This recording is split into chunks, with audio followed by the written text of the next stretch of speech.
ನಾನು ಕೂಡ ಸಾಮಾಜಿಕ ಮಾಧ್ಯಮಗಳಲ್ಲಿ ಮಾಜಿ ಶಾಸಕರಾದಂಥ ರಾಜು ಅವರು ಮಾಡಿರ್ತಕ್ಕಂಥ ಪೋಸ್ಟನ್ನು ನೋಡಿದೆ.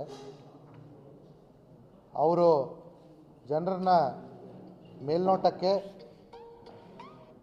ಪೊಲೀಸ್ ಸ್ಟೇಷನ್ಗೆ ಮುತ್ತಿಗೆ ಹಾಕಲಿಕ್ಕೆ ಪ್ರೇರೇಪಣೆ ನೀಡ್ತಾ ಇರೋದು ಕಾನೂನು ಬಾಹಿರ ಆಗುತ್ತೆ. ಅವರೇನಾದರೂ ಹಾಗೆ ಪೊಲೀಸ್ ಠಾಣೆ ಕರ್ತವ್ಯಕ್ಕೆ ಧಕ್ಕೆ ತಂದರೆ ಅವ್ರ ಮೇಲೆ ಕಾನೂನು ಪ್ರಕಾರ ನಾವು ಕ್ರಮ ತಗೊಳ್ತೀವಿ. ಅದರಲ್ಲಿ ಮತ್ತೊಂದು ಆರೋಪನ ಮಾಡಿರ್ತಕ್ಕಂಥದ್ದು ನಾವು ನೋಡ್ತಾ ಇದ್ದೀವಿ. ಯಾವುದೋ ಒಂದು ಪ್ರಕರಣದಲ್ಲಿ 11 ಜನ ಅಮಾಯಕರ ಮೇಲೆ ಕೇಸನ್ನು ದಾಖಲಿಸಿ ಅವರಿಗೆ ದಬ್ಬಾಳಿಕೆ ಮಾಡ್ತಾ ಇದ್ದಾರೆ ಅನ್ನೋಂಥದ್ದು. ಯಾರಿಗಾದರೂ ಆ ಪ್ರಕರಣದಲ್ಲಿ ಅನವಶ್ಯಕವಾಗಿ ಪೊಲೀಸರು ದಬ್ಬಾಳಿಕೆ ಮಾಡಿದರೆ ಕ್ರಮ ತಗೊಳ್ಳಿಕ್ಕೆ ನಾವಿಲ್ಲಿ ಇದ್ದೀವಿ.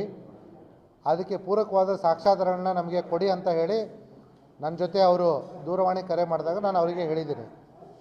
ಆದರೆ ಅದಕ್ಕೆ ಪೂರಕವಾದ ದಾಖಲೆಗಳು ಸಾಕ್ಷ್ಯಗಳನ್ನ ಕೊಡದೆ ಈ ರೀತಿ ಅನವಶ್ಯಕವಾಗಿ ಪೊಲೀಸ್ ಠಾಣೆಗೆ ಮುತ್ತಿಗೆ ಅಂದರೆ ನಾವು ಕೂಡ ಪೊಲೀಸ್ ಕಾನೂನು ಪ್ರಕಾರ ಏನಿದೆಯೋ ಆ ಕ್ರಮ ತಗೊಳ್ತೀವಿ. ನಾನು ಈಗಾಗಲೇ ಈ ಪ್ರಕರಣದಲ್ಲಿ ಪರಿಶೀಲನೆ ಮಾಡಿರೋ ಹಾಗೆ ಪೊಲೀಸ್ ಠಾಣೆಗೆ ಒಂದು ಪ್ರಕರಣ ಬಂದಿರತಕ್ಕಂಥದ್ದು ನಿಜ. ಅದರಲ್ಲಿ 11 ಜನರ ಮೇಲೆ ಕೇಸ್ ದಾಖಲಾಗಿರೋದು ಕೂಡ ನಿಜ. ಆದರೆ ಈ ಪ್ರಕರಣ ಒಂದು ಅರೆಸ್ಟ್ ಮಾಡದೇ ಇರುವಂಥ ಪ್ರಕರಣ ಆಗಿರೋದು ನಿಜವಾಗಿರೋದ್ರಿಂದ ನಮ್ಮ ಪೊಲೀಸರು ಇದರಲ್ಲಿ ಯಾರಿಗೂ ಕೂಡ ಅರೆಸ್ಟ್ ಮಾಡಿಲ್ಲ. ಯಾರಿಗೂ ಕೂಡ ಅರೆಸ್ಟೇ ಮಾಡಿಲ್ಲ ಅಂತಂದಮೇಲೆ ದಬ್ಬಾಳಿಕೆ ಅನ್ನುವಂಥದ್ದು ಯಾವ ಆ್ಯಂಗಲಿಂದ ಅಂತೇಳಿ ನನಗೆ ಅರ್ಥ ಆಗ್ತಾ ಇಲ್ಲ. ಎರಡನೇದು, ಆರೋಪಿಗಳ ಮನೆಗೆ ಪೊಲೀಸರು ಹೋಗಿದ್ರು ಅನ್ನೋಂಥದ್ದು.